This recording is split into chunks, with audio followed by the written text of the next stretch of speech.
up, everyone? It's MB Gaming here, and today we're going to be playing Assassin's Creed. Now, this isn't normally one of my older videos for this game. It's not going to be a story mode gameplay today, but instead we're doing something called Discovery Tour. So, I guess basically Ubisoft, they basically just made Assassin's Creed Origins to like this big museum tour. It's pretty much, if you want to summarize it. So, I'm going to be testing it out, seeing how it is. So, let's see how this goes. So, let's get right into it. Alright, so I already explored Alexandria so far. That's why it has a little check right there. But pretty much, like, it covers all of the map. I was trying to think of the word. So far, I've only done Alexandria, or parts of it, I should say. I've done some of the pyramids over here. Trying to find, yeah, over here. Like, I climbed to the top of this one. Yeah, right there. So, I guess I'm kind of just gonna explore, see what else is around here. It's pretty cool so far. I gotta say that I like kind of like this concept. You know, you're learning while you're playing, and who can beat that?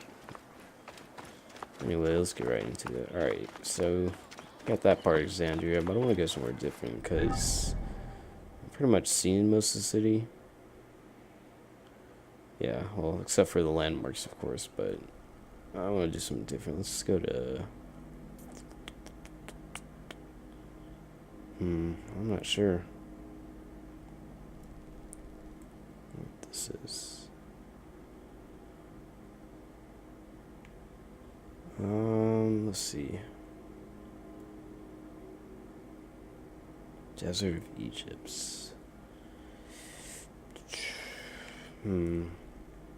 Something appealing. Great Sand Sea.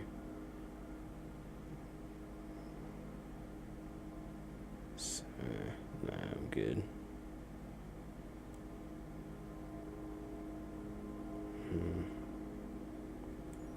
Oh, that's the area you start off, I think. Yeah, I don't want to go there.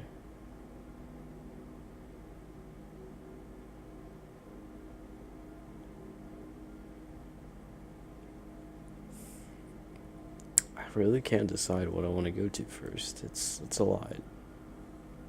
Yeah, this map is huge. Excuse me. Sorry.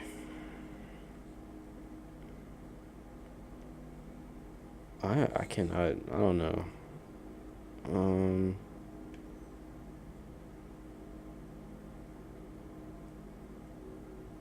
You know what? Let's just start.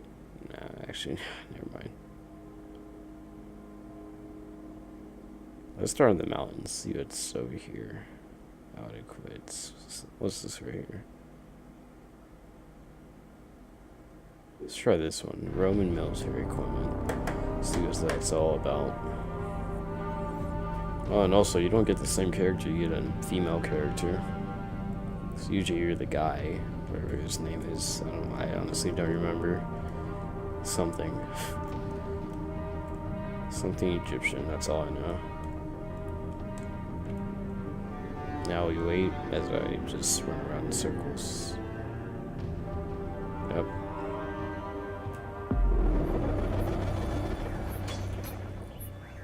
Oh, I thought they were about to start fighting me.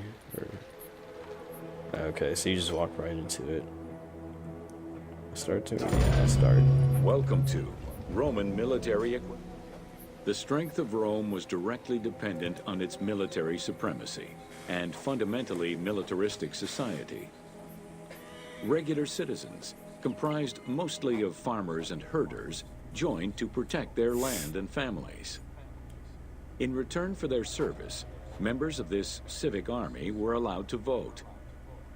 Trained to be highly disciplined and obedient to superior officers, citizen soldiers developed a deep sense of loyalty to their city. Pretty neat. So I guess these guys are just training over here. Those guys are like wrestling. The quality of the armor of a Roman foot soldier was intrinsically linked to his social status and wealth. Chainmail was the most commonly used type of armor. Scale armor, made famous in today's media, came into use after Caesar's time. Foot soldiers carried large and oblong shields, while the cavalry used smaller ones of Greek origin. Soldiers were expected to carry their own kit, including the tools required for the construction of forts and tents. Oh, wow. Nice. Just chilling over there. Got a little tents up and everything.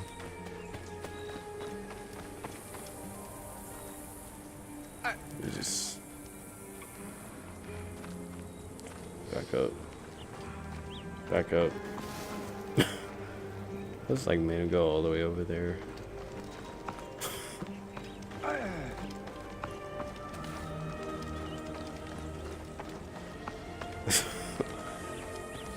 love that he's like not doing anything. Let's see what else they got. Roman soldiers used the same types of weapons. The stomach and face were the most targeted parts of the body. As such, a legionary was equipped with two close combat weapons, a dagger and a short sword, known as a gladius. One of the most ingenious Roman weapons was the javelin. Its pyramid-shaped tip pierced the body, while its iron shank was designed to break upon impact, stopping the enemy from throwing it back. Oh. I would not want to get stabbed with that. I'll tell you that.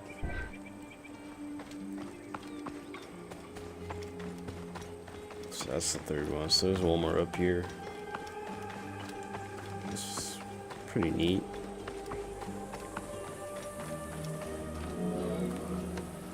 During their conquests, the Romans regularly transformed enemy technologies to add to their own formidable arsenal. After capturing a Carthaginian vessel, the Romans adopted its better features and constructed a superior fleet of ships. Adapting heavy artillery designs from Greek models aided the Romans in building catapults and ballistae. The latter became an iconic symbol of Roman warfare.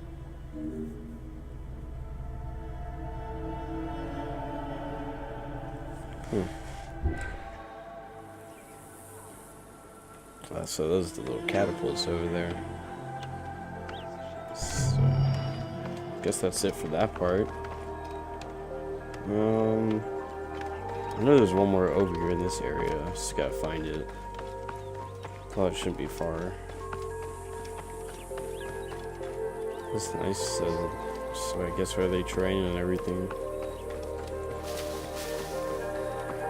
Some random guy walking around.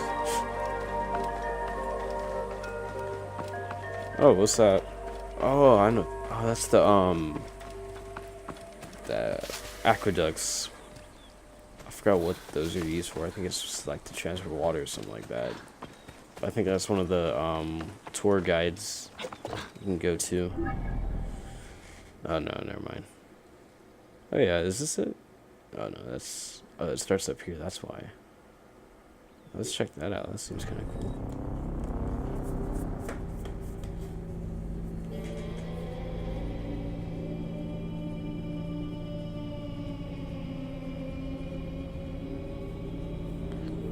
Oh.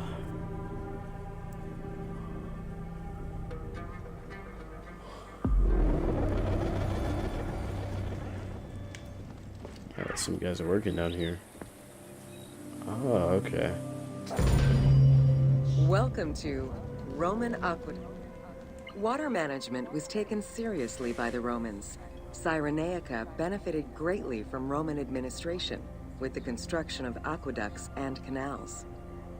The source of water varied depending on the location. Many aqueducts were built at the foot of the mountains, offering greater flow from the melting snow. It's kind of interesting seeing how like they built that stuff back then without all that technology. Decided like to hand build everything. Well, not hand build, but it'd be a lot more work. I promise you, I won't just keep like fast traveling. I'll try to like travel to other places by foot. So it's not like just a video of me just looking The up facts ability and to stuff. transport water over a greater This is distance kind of increased it's interesting agricultural though. production. I kind of like that they did Some this. aqueducts I were was not reported to be expecting over this. 7 kilometers in length. Where the Greeks of Libya originally focused mainly on olive trees and figs, which required less water, the advent of Roman aqueducts allowed for a far greater crop diversity. Every farm's water use was carefully scheduled.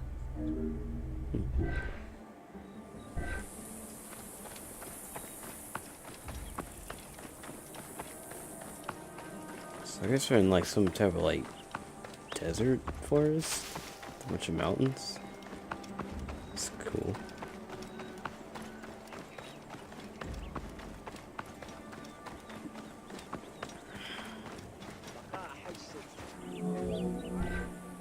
The engineering methods used to create aqueducts were constantly reviewed, with a clear focus on exploiting the local environment.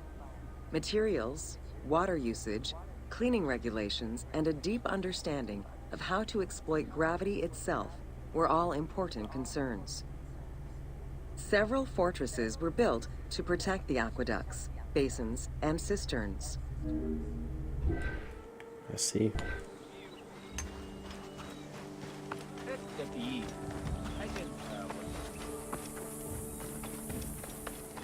I wonder what it'd be like to be one of these guys working on stuff like this. Or just like to live back there in general. Just for like a week or something, just see how people live back then.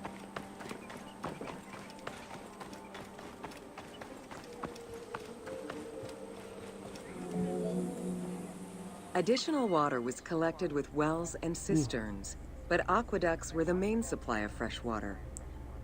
The water was distributed based on the collective needs of the city, before the private needs of an individual.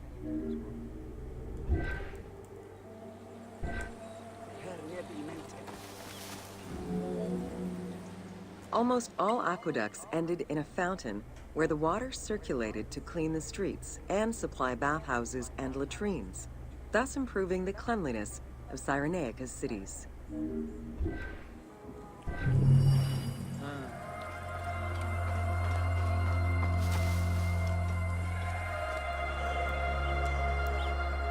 Ugh.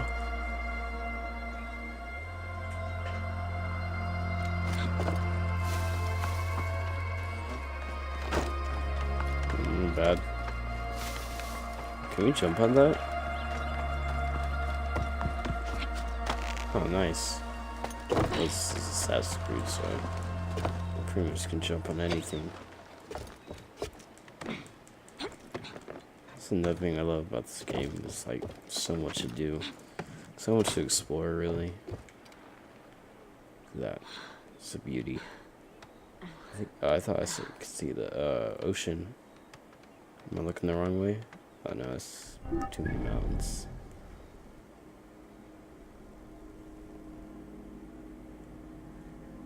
Alright, let's see what else they got down here. Let's go down to the... Oh.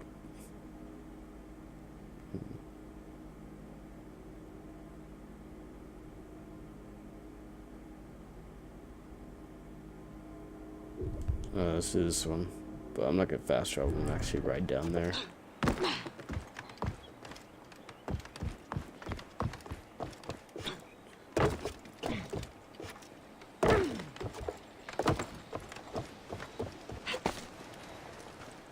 Can we like jump on that rock? Oh, nice.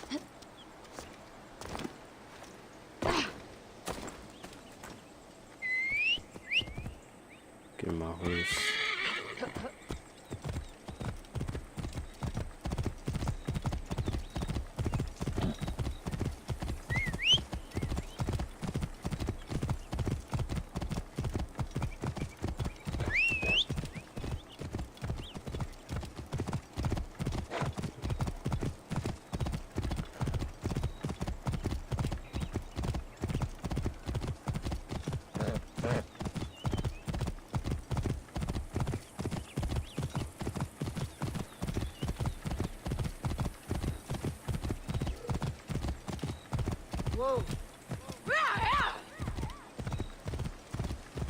You You can use a mount to cover long distances quickly. What is it?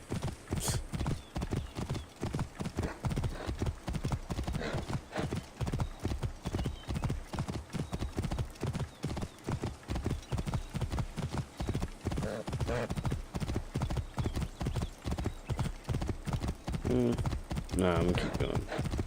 I was about to fast travel, but I'm just gonna stick with this way. I just want to see more of the map. It's huge. It's really big. Oh, yeah, you can see the desert in the back. Oh, nice.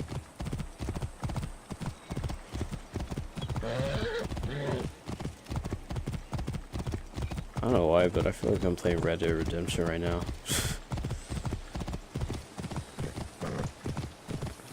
Which, speaking of Red Dead Redemption, I just found out that the game doesn't come out till October now. Which I'm not too, disappointed about, because I understand. I'd rather have, quality over quantity. I don't know, it's just good analogy, but you kind of get what I'm saying. Like, I'd rather have a really, really good game that takes a while than just have a rush game that came out Three right things now, are necessary for example. when exploring Egypt. So Water, I think a it should good be pretty camera, good though. And an But until omnipresent then, voice coming from just have to wait. Because Red Dead Redemption, the first one was one of my top games I've ever played. I used to play that a lot when I was a kid. It was so fun. The storyline was really good too. It's pretty much like a Western GTA, you might as well say. all the stuff you can do in GTA, you could do in that game, except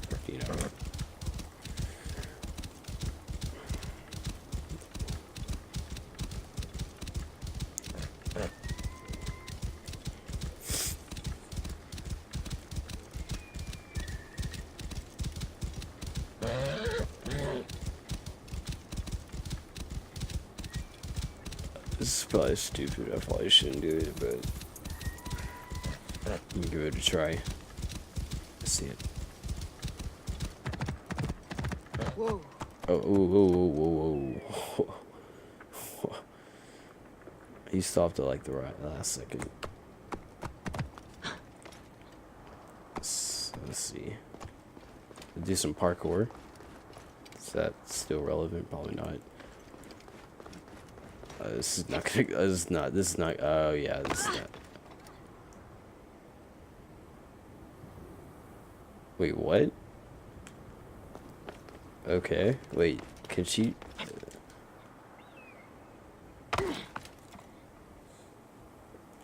I did not know that. I thought Take your time. she would die on impact. I'll wait. It's not like ancient Egypt is going anywhere. If you say so. She's nice. I guess I can just jump from anywhere now without dying. That's how you explore Egypt right here.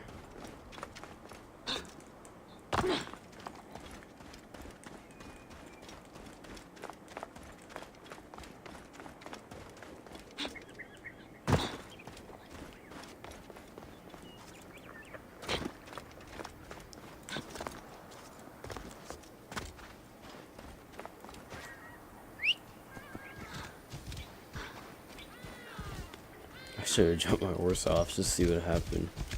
Even the horse probably would have survived too. Excuse me. Sorry.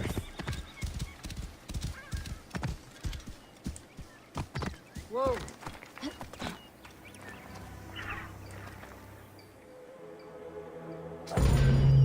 Welcome to Osiris, the first mummy.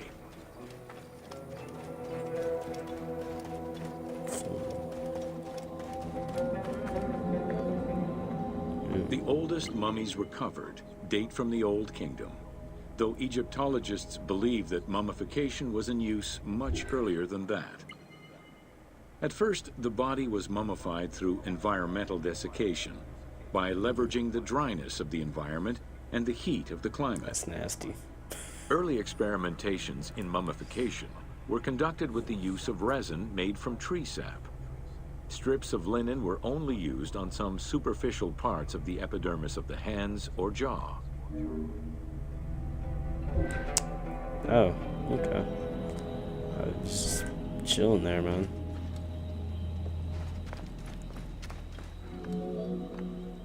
Ideologically, the will to preserve the body is not explained in any way until 3600 BCE. This is when the Egyptian belief that the body housed the soul was finally documented for modern Egyptologists to eventually decipher.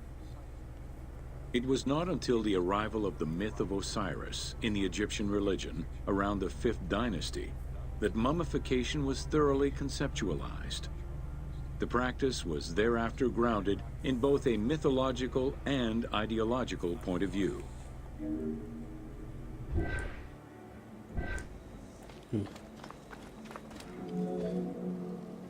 Osiris was mainly known as the god of the dead and the god of resurrection. The most well-known Genesis myth concerning Osiris is that of his dismemberment. I see. Okay.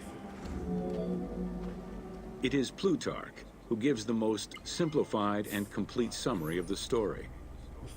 Within Egyptian mythology, Osiris represented the first king to rule Egypt.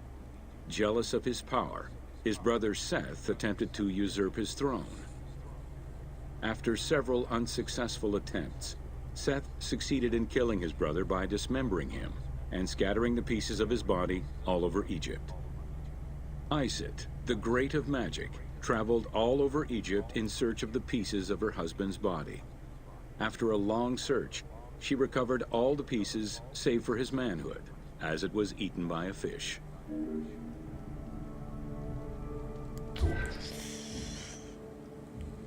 It's kind of messed up, but alright.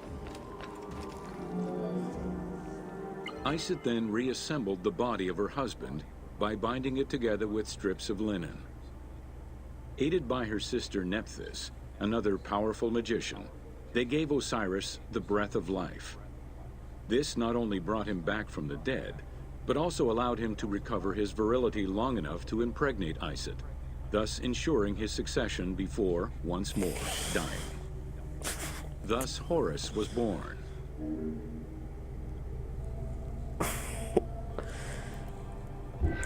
This is... Alright, man.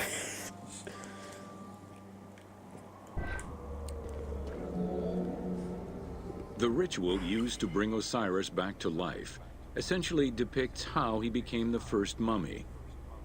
It is why, on the sarcophagi of kings, we often find Isit and Nephthys represented as the magicians who restore life to the deceased.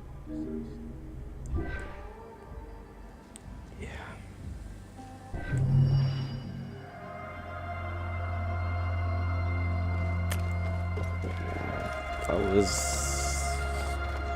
a splendid tour.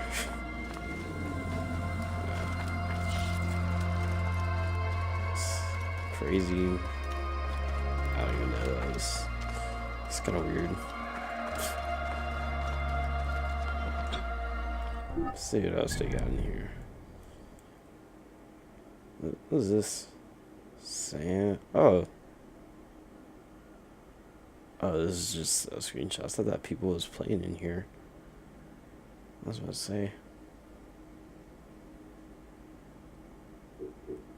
Let's try this one out. Oh, man.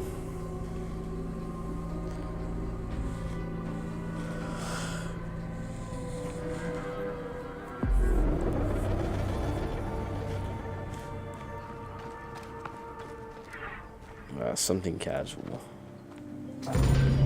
Welcome to Deserts of Egypt.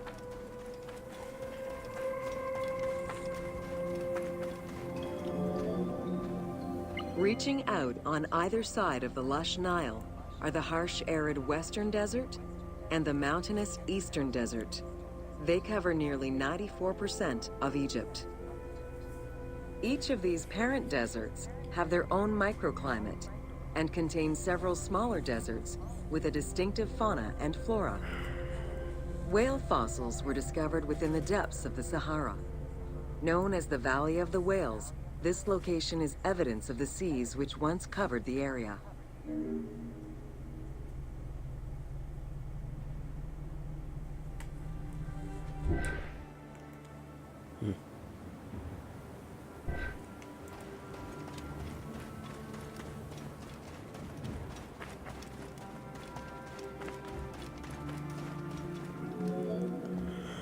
The White Desert in the northeast of the Sahara owes its name to its white limestone soil, contrasting with the yellow sand. The wind has eroded the rocks of the White Desert into stone mushrooms, the most famous of which is referred to as the Finger of God.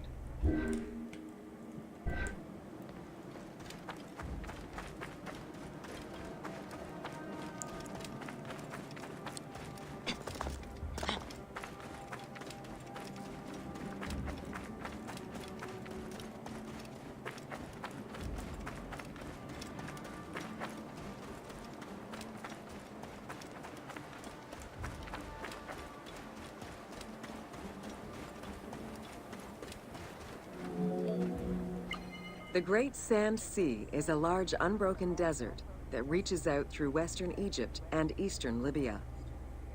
It is home to a unique geological formation known as Libyan silica glass. The pale yellowish-green material ranges from pebble-sized fragments to glass rocks the size of rough boulders.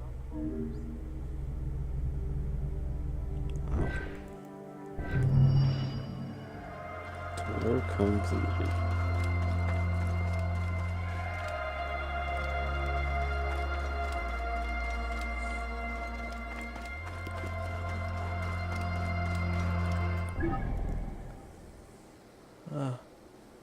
Okay, that was done. Oh, what else is in this area? Let's see, this is the oasis. Oh no, wait.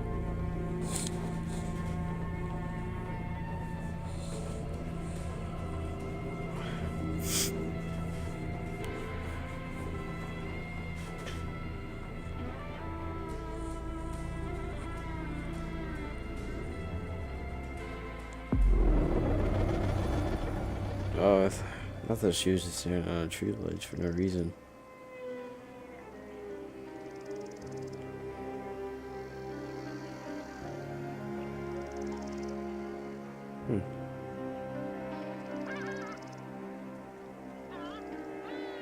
So I'm guessing that's the ship over there. There used to be a ship.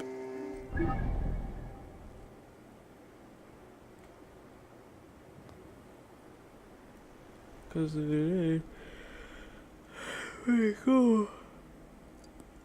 I'm sorry, guys. I'm just getting really tired. I'm about to end this video in like next 2 minutes. But before I do that, I'm gonna look around at this map a little bit more.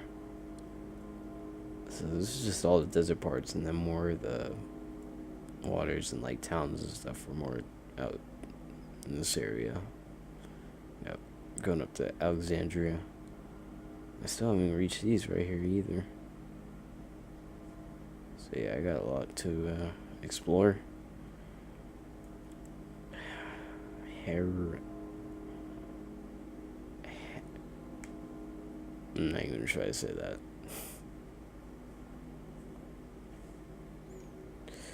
Yep.